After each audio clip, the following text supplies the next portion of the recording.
And welcome to episode 8 of USA Battle Royale. I'm still a little bit under the weather, but I'm feeling better than I was when I recorded the last video. But without further ado, let's get right into it. Arizona will be invading Northwest, and this will then lead into a pretty major war, but not nearly as large as the Orange-Green War from episode 5. This is the Pink-Green War. The Orange Alliance refuses to get involved on either side, because they know that the Pink and Green Alliances fighting each other is the best thing that could possibly happen to them.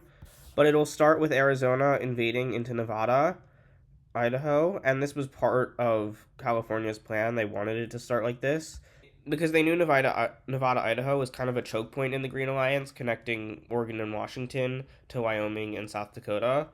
And so, as they had hoped, the fact that Nevada, Idaho is the first state to get invaded leads to both of these sides quickly joining the war. California had known the Orange Alliance wouldn't help them out in their plan, but they had to restructure it, of course, when Oregon joined. But they did actually want both sides to join the war simultaneously, because as soon as Oregon starts invading into California, they get to the front lines California had specifically set up for them, which is also where they got to the last time Oregon tried invading into California. Once they got there, they can't really advance any further. And the thing is that in Washington specifically, nobody really wants a war. So they don't really send them any troops to help out Oregon, which is again part of California's plan. Wyoming will quickly be invaded into by Colorado, who intelligently knows to try and capture all of Wyoming. They're invading into South Dakota, where it would be strategically advantageous to do so, as well as into Nevada, Idaho, which they're also doing just all over the place. But they're mostly focusing on taking out Wyoming because they know that getting a full state out of the war would be good. And eventually, they managed to get Wyoming mostly out of the war. Their government never surrenders because they're confident in the Green Alliance's ability to bring them back, and they worry if they surrender, they won't get brought back. But they are fully taken by Colorado fairly quickly, which is a pretty bad thing for Green Alliance. However, they did just make a breakthrough over here in invading into, I think this used to be part of Nebraska, but now it's part of Colorado. And Colorado did not expect this to happen. This was not part of California's war plan. So this is the first thing the Green Alliance does that isn't part of California's war plan. And the Pink Alliance has a glaring flaw, which is that it's divided between the West and the East, with the East not really being able to help out the West unless Texas lets them. So the Green Alliance is doing a lot of diplomacy with Texas, basically telling them not to let the eastern pink states send their troops through Texas.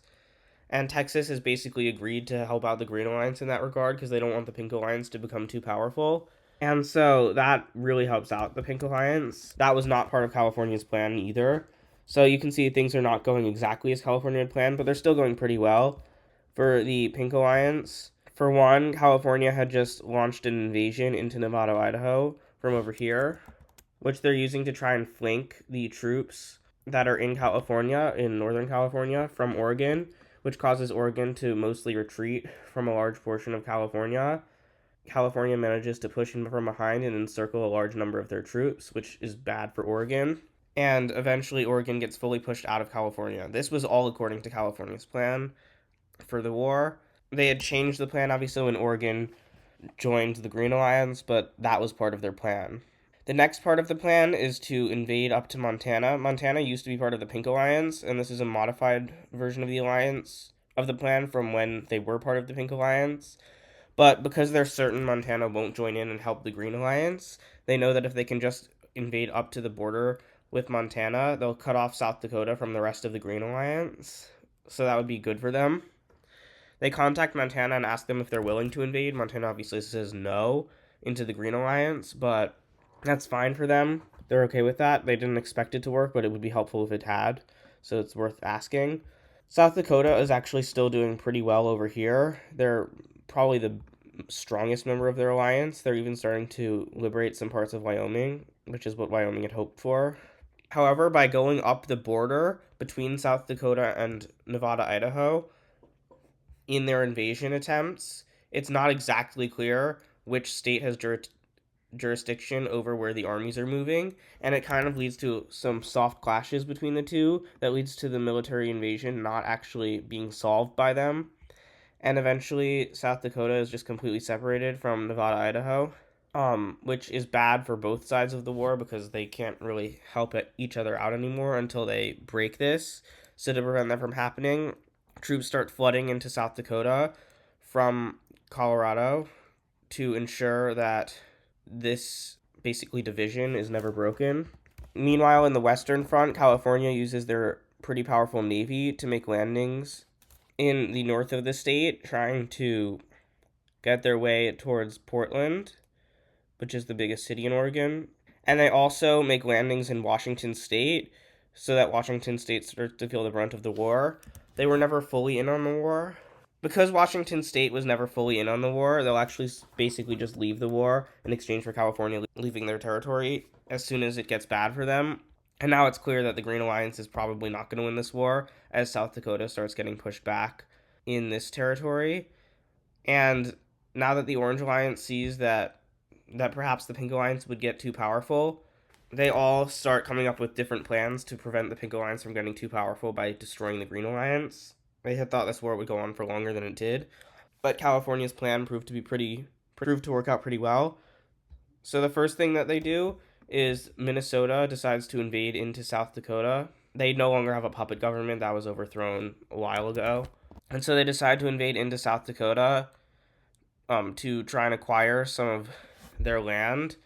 And South Dakota has basically no mechanisms to stop this. And they demand a ridiculous amount of land from South Dakota that South Dakota is just not willing to give up. Then all of a sudden, the entire Orange Alliance declares war on Arkansas and basically warns the rest of the Pink Alliance not to come to Arkansas's defense, and the rest of the Pink Alliance complies, which leads to Arkansas being invaded from the south by Georgia and from the north by Iowa and Illinois, with them quickly being cut into two, and the Tennessee portion of their state being invaded, with Virginia also taking a portion of them so that they can get more of Arkansas. Kansas will then start invading into Arkansas from the east, as Iowa also starts invading into Arkansas, and it's clear Arkansas does not stand a chance. They agree to surrender and join the Orange Alliance afterwards, so let's see what that looks like. So this is what the new borders of Arkansas look like, and of course they were forced to join the Orange Alliance. This is really upsetting to the Pink Alliance, but what is the Pink Alliance going to do about it? While the invasion of Arkansas was happening, the Pink Alliance was finishing up the Green Alliance, pouring hundreds of thousands of troops into Nevada, Idaho, as well as into Oregon, taking the city of Portland, and with that, any hopes Oregon might have had of winning this war, as most of their population is taken, and the remainder of the government will agree to surrender. South Dakota is forced, when Montana starts invading into them, to surrender to the Orange Alliance, which angers the Pink Alliance a ridiculous amount because who knows what's going to happen to them. And the Pink Alliance doesn't acknowledge their surrender, so I'm going to keep showing them being invaded into. The Orange Alliance will then start invading into technically Coloradan territories over here because they're currently being occupied. They say they're just helping to liberate them, and Colorado can't get mad about it, but then they do plan to take it after the war. So we'll get back to that later. We'll see what it looks like. But there's still one last state, which is Nevada, Idaho. And unfortunately for them, they are refusing to surrender. And eventually, after the Nevada part is mostly screwed, the Idaho part of the state will agree to surrender, even though the Nevada part of the state wants to keep fighting.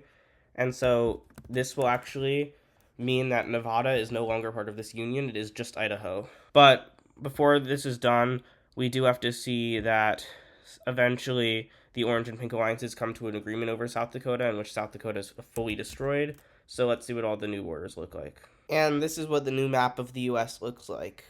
That was a pretty long war, but we still have time for a few more events this episode. Kansas will be invading south. So, in an extremely surprising turn of events, Texas is going to be invaded by Kansas.